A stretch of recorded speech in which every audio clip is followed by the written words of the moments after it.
everyone. I know I said that I was going to do this every week, but time gets away from you, and here we are 2 weeks later. We have been gone the past 2 weekends, so it's been a little bit difficult to go and do things and then come home and clean the house and get everything, all the laundry ready and everything like that. So here I am 2 weeks later updating you guys on what we've done. We actually went to Big Canoe with my family for a weekend. A long weekend. We were there Friday, Saturday, and Sunday. So yeah, it was really, really fun. Big Canoe is in Georgia. It's kind of like a resort area, and here are some pictures from it.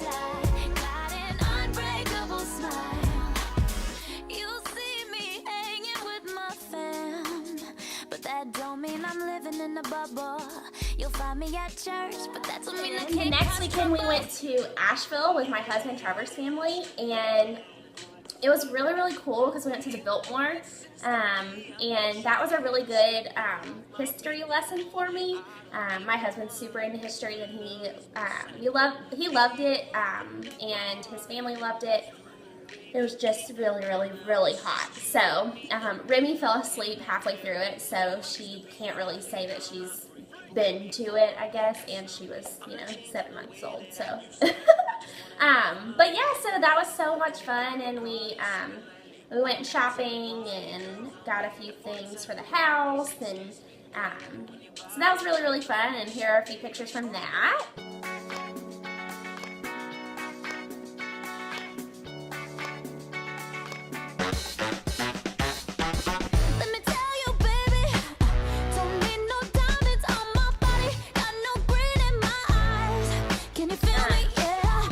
I do want to update you guys, not update, but kind of let you know our story with Remy. I'll just start from the very beginning. So Remy was born in November, and up until she was born, I didn't really have any complications. I just had the minor, minor things during pregnancy, the swelling, I did have pregnancy-induced carpal tunnel. So that was a lot to handle, but, it was totally fine because I was having a child, and anything I was going through was worth it, was going to be worth it once I had the baby, and so yeah, so I was totally fine with whatever, and then, then my water broke, and I went directly into the hospital, and usually it's within 24 hours you'll have the baby. Well, 24 hours had passed, and I was still having contractions and had not even gotten my epidural. So I would say I got there on Tuesday at about 6-ish. So I was like, oh, I should have my baby within like 24 hours at 6 o'clock on Wednesday, and we'll be totally fine.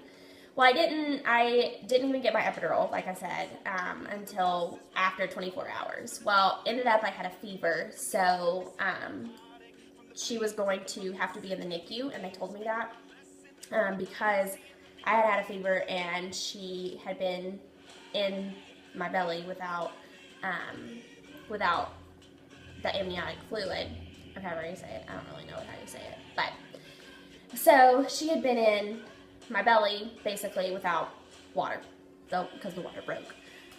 So then the doctor was like, here, we're gonna have to put her in the NICU for at least 48 to 72 hours, just to get some tests done and get her culture sent off and that sort of thing. And I was like, okay, that's totally fine. Like, that's not ideal, but you know what, we'll work with it. And she's gonna be healthy, like, she's gonna be totally fine and everything. So they had prepared me and my husband for Remy going into the NICU. Well, I started pushing, and she actually only pushed for like an hour, and she was like starting to come out. So I was like, so the nurse called in the doctor and said, hey, we need to get the baby out and that sort of thing. So the doctor came in, and I pushed some more, and she actually got stuck behind my pelvic bone, because after about, an hour and a half after that, I was still pushing and she wasn't coming out. So the doctor told me that she was stuck behind my pelvic bone. And so the doctor went in and twisted her. And usually the doctors, when they twist them, sorry, Remy's eating and trying to feed her. Usually when they go in and twist the baby, they break the collarbone. Well, all the doctor could do was break the humerus. So her left, she ended up turning, and her left humerus was broken, basically in two. So it was basically parallel to each other, and it was like calling all the troops in. Like, as soon as she went in and told me, she said, hey, she's stuck, call the NICU. They pushed a button, and then they came in, and literally there were like 15 people, like one behind me, one holding my right leg. My husband was holding my left leg. My nurse was holding my right arm. This lady was pushing me up, and there were 3 doctors down, like trying to get the baby out, and she wasn't coming out. So, sorry, I'm getting emotional. I didn't think I would get emotional, because it's been 9 months almost. So, sorry about that. But if you have a baby, you know. So, so she didn't take a breath. They went, as soon as they got her out, I didn't know what was going on. I didn't know if she was dead or alive, really. I looked at my husband, and he didn't know what was going on. So we went to, or the doctor took her over to the bassinet to like clean her off and make sure that she was breathing. I didn't know this until about a month or 2 after. Sorry. I didn't know this until about a month after, but they had to resuscitate her and so that she would breathe. And they ended up having to resuscitate her a couple times, but she did end up breathing. And then they took her to the scale and weighed her. And then they brought her over to me and then took her away. That was the scariest, I think, moment in my life, because I knew she was breathing, but I didn't know if she would be okay, and she wasn't with me anymore. So I had been with her, she had been in my belly for the last 9 months, and they took her away, and I didn't know if she was going to come back to me or not. So, thank the Lord. Thank the Lord that there were awesome doctors in the NICU that saved her, basically. This is hard. This is hard to talk about, y'all. So, yeah. So, Remy ended up being okay after... long story short, after 7 days, and we got to come home the day before Thanksgiving. So the Thanksgiving was on that next Thursday, but we came home Wednesday afternoon, and we ended up being surprised by that, because when she was in the NICU, she actually got transferred to the children's hospital that was near us in Dayton. So ended up being a blessing in disguise, because when you hear your child's going to the children's hospital, you're like, absolutely not.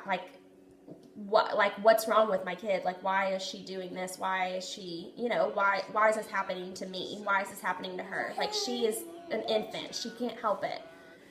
So, ended up being a blessing in disguise, because at the hospital I delivered her at, she was actually on morphine. She was on Tylenol. She was on breathing support. She was on a feeding tube. She was on literally anything that you could probably think of to a certain extent. They told me that she was not going to be able to speak, that her vocal cords were going to be paralyzed. and so that they had to go and do a tracheotomy scan, and that's why they had to take her over to the Children's Hospital.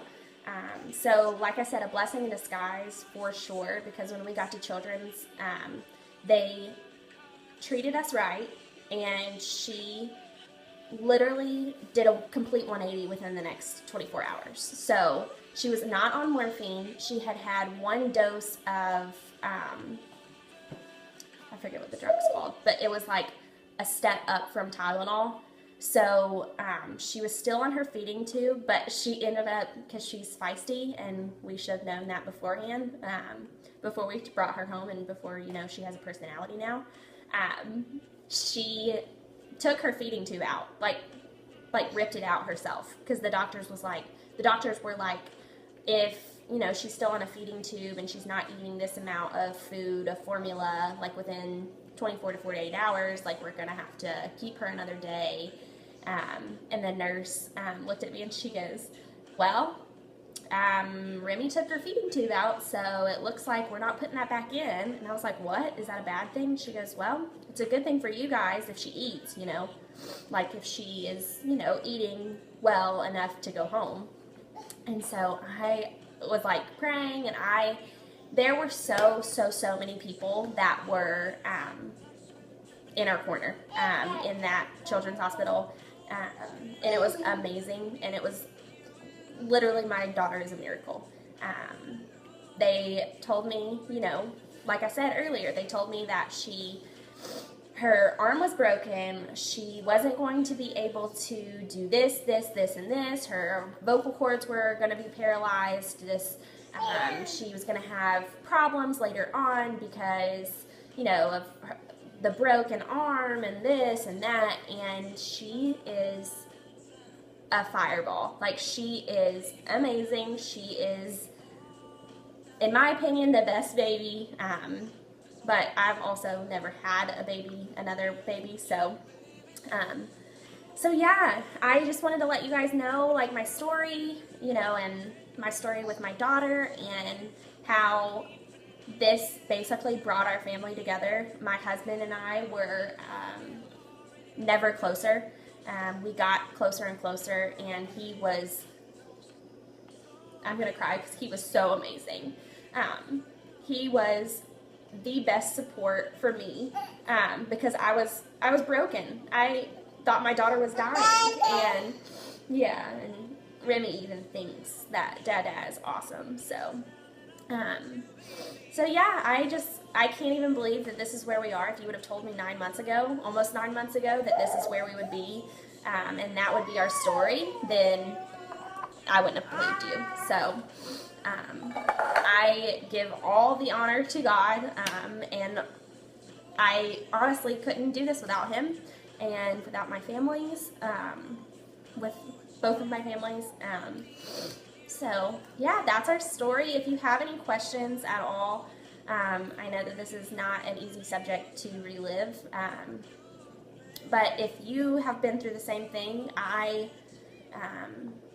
or if your child has been in the NICU, or, you know, if your child has been sick, or anything along the lines of, you know, what I've been through, I commend you, that, you know, you can get through this, and if you're still going through it, you can get through it. You can, if I will be a support system for you, I will do anything and everything that I can to be able to help you through the situation, because it was not easy. It's never an easy thing when your child's sick, let alone, you know, in the NICU. So if you do have any questions, please don't be afraid to reach out and let me know that you are struggling, or, you know, let me know that, you know, this is my story too, and we can bond over that and that sort of thing. So thank you so much for listening, and for really, I guess, just being here, I guess. I love you guys, and hopefully it won't be 2 weeks before our next update, but love you guys. Bye.